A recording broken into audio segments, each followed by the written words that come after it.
사람이 살다 보면 거의 매일 새로운 문제와 마주치게 되는데요.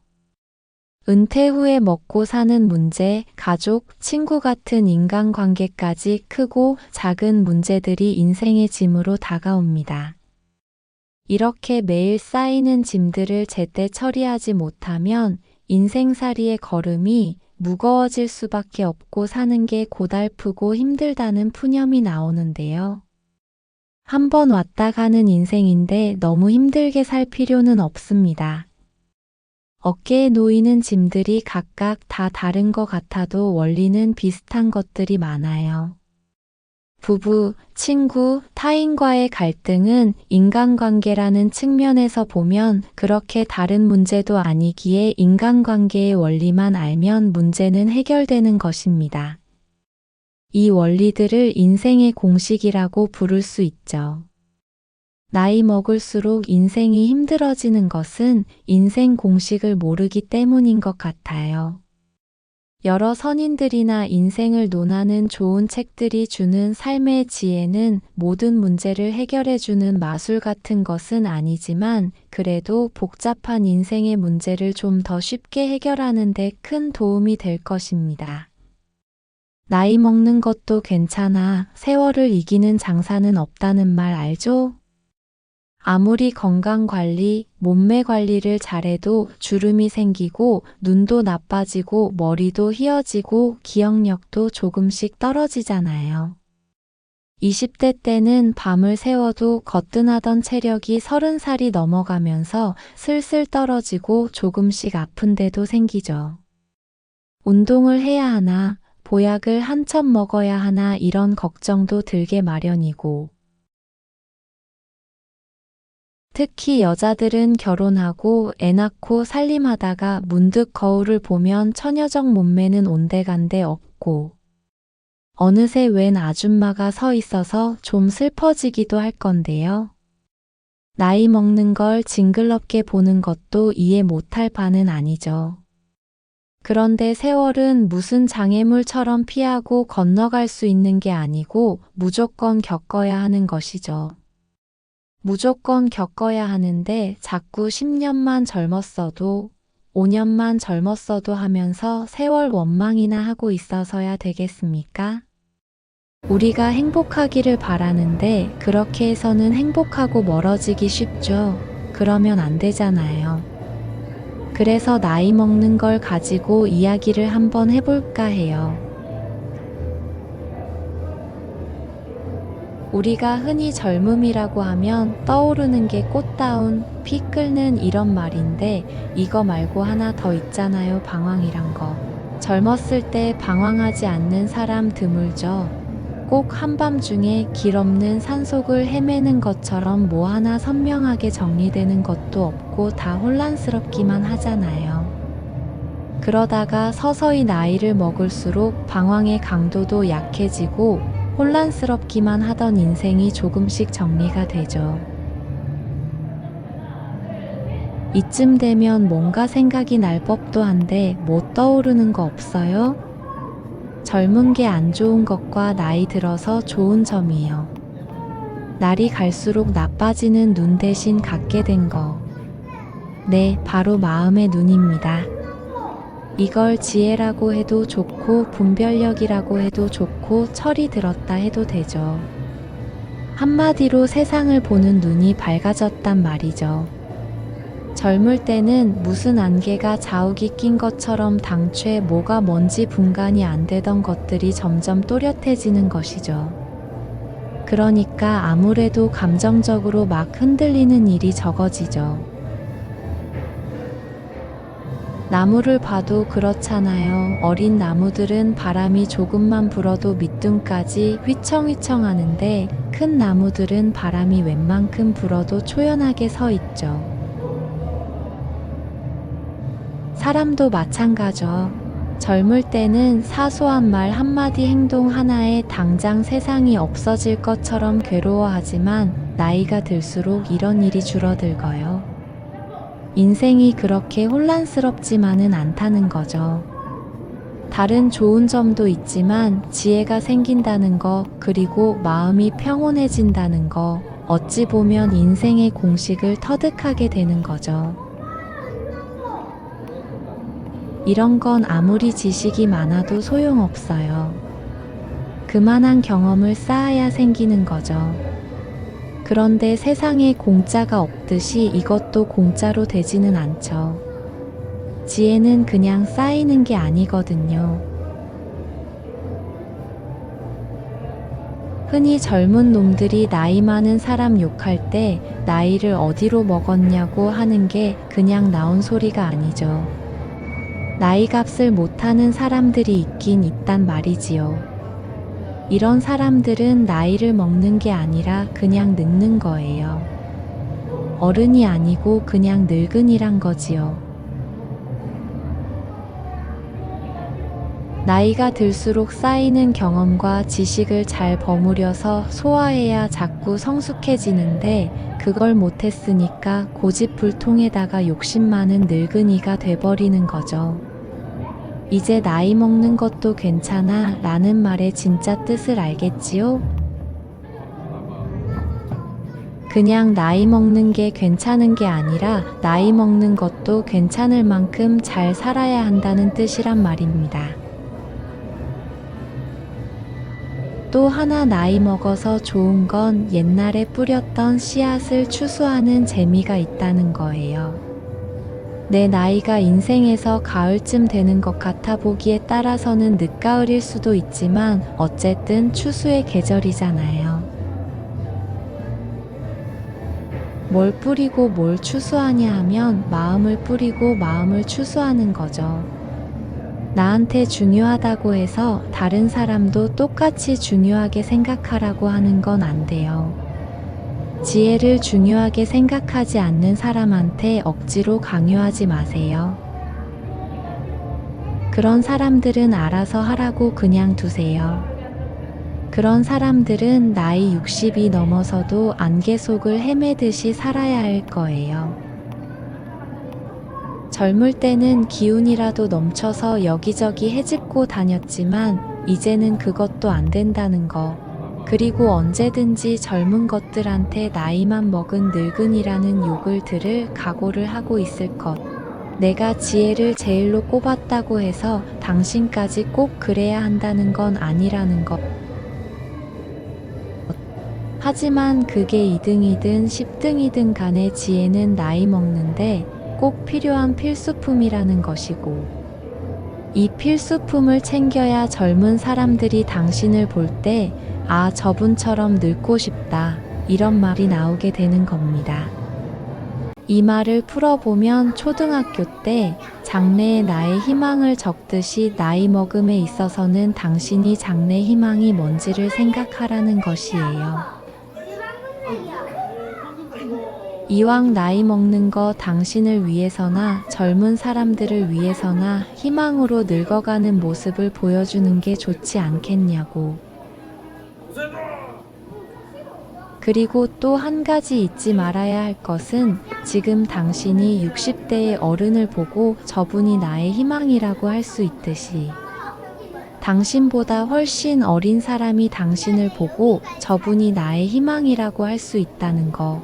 새로 산 구두를 신으면 좀 불편하기도 하고 더러 발뒤꿈치가 까지기도 하지만 이걸 길을 잘 들여서 신어야 편해지지 아무렇게나 신으면 금방 망가져 버리듯이 나이 먹는 것도 마찬가지로 나이를 잘 먹어야 갈수록 마음이 평안해지는 것이에요.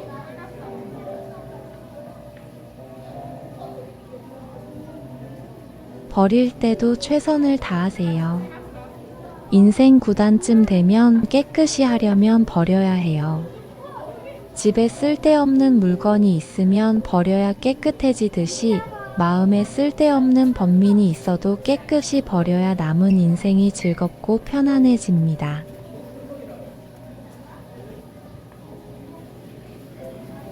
어른이 돼서도 특히 나이 먹어서 잘 견디려면 혼자서도 잘 놀아야 합니다. TV 어린이 프로 중에 혼자서도 잘해요 라는 거 있잖아요.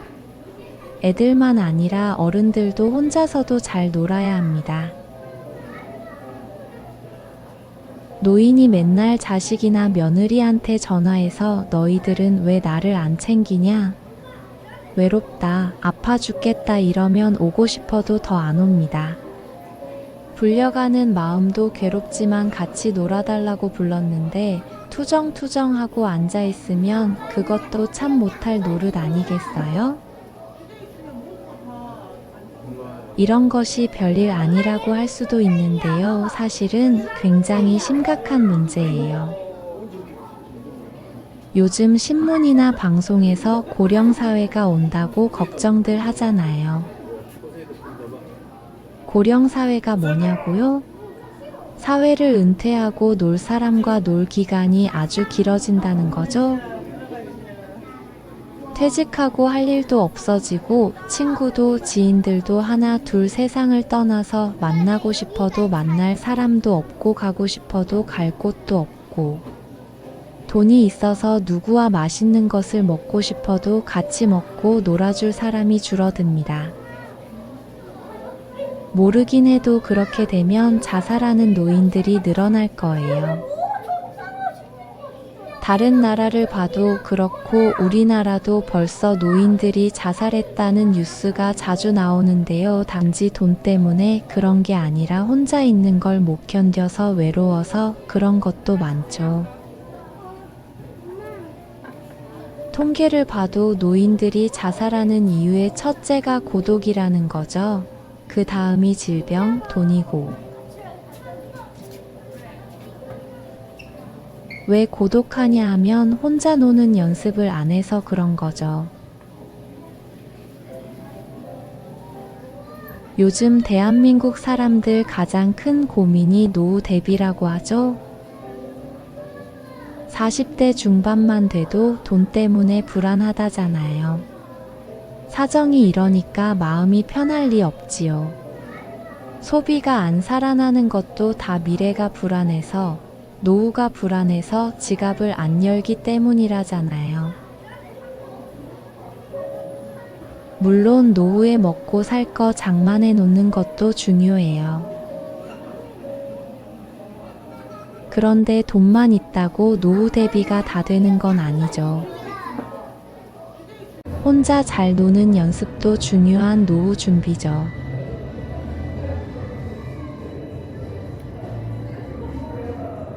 제가 알고 있는 한 분이 언젠가 오랜 친구와 헤어진 이야기를 해주었습니다. 참 이해하기 쉽지 않은 내용인데요. 그분 이야기를 전해드릴게요.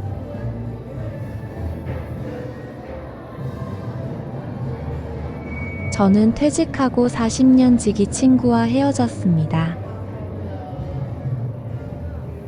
처음부터 상식적으로는 이해가 안 되는 친구였는데 군대를 같이 복무하고 제대하여 친구로 지냈고 똑같은 직장에 시험을 봐서 합격하여 같이 근무를 하여 서로 친하게 지내는 친구가 되었어요.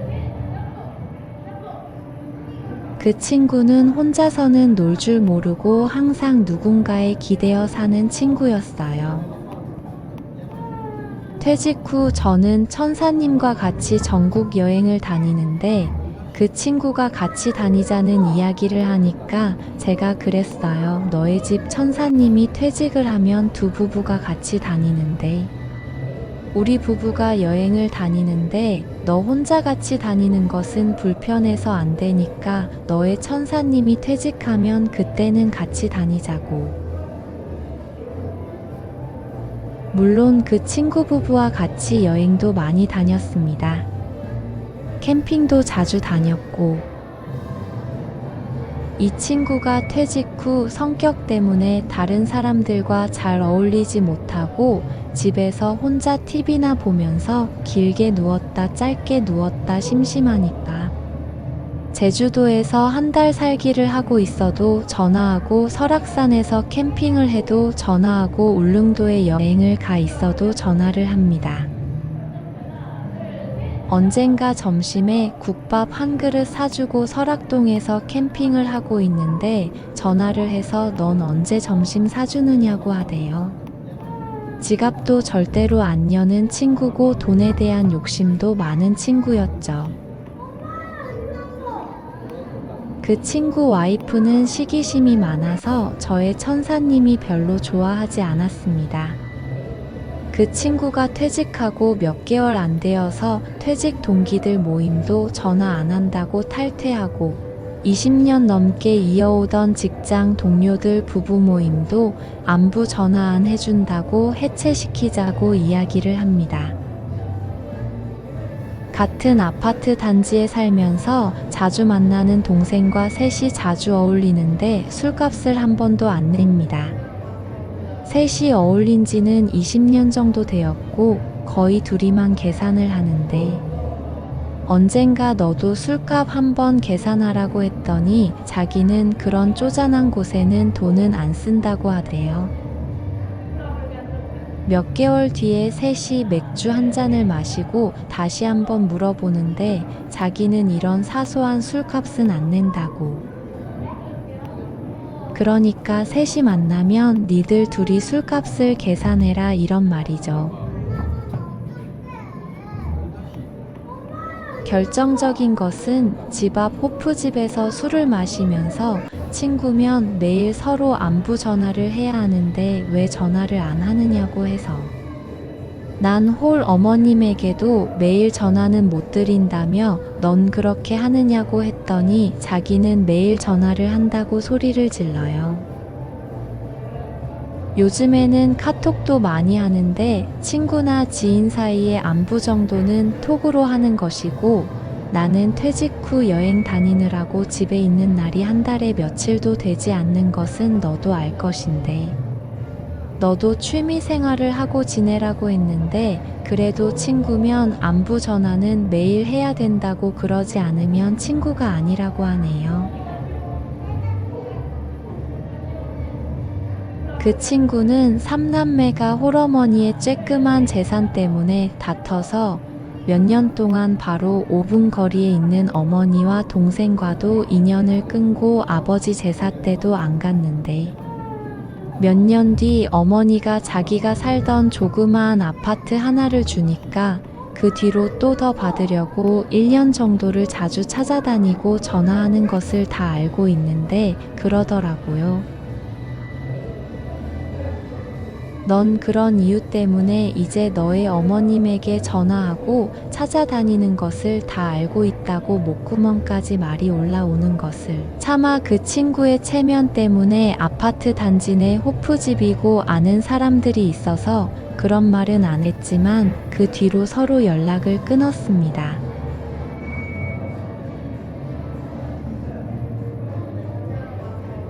그 뒤로 저와 저의 천사님 마음이 너무 편합니다.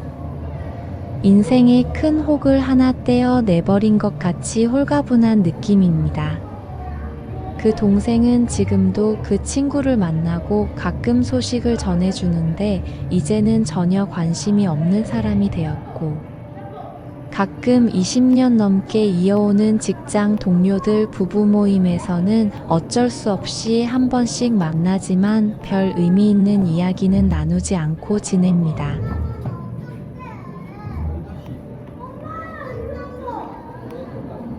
세상을 살아가다 보면 꼭 버려야 할 것도 있고 어쩔 수 없이 버려야 할 것도 있습니다. 돌아가신 부모님의 사진이 나에게는 소중하지만 남에게는 아무것도 아닌 쓰레기 같은 것일 수도 있고 또 남에게는 소중하지만 나에게는 아무런 쓸모없는 것들이 많습니다. 나에게 소중한 것은 꼭 간직하고 나에게 필요 없는 것은 과감하게 정리를 해야 남은 인생을 편안하고 행복하게 지낼 수가 있습니다. 행복한 중년과 노후를 위해서는 사람부터 정리를 하는 것도 어떨지 생각해 봅니다.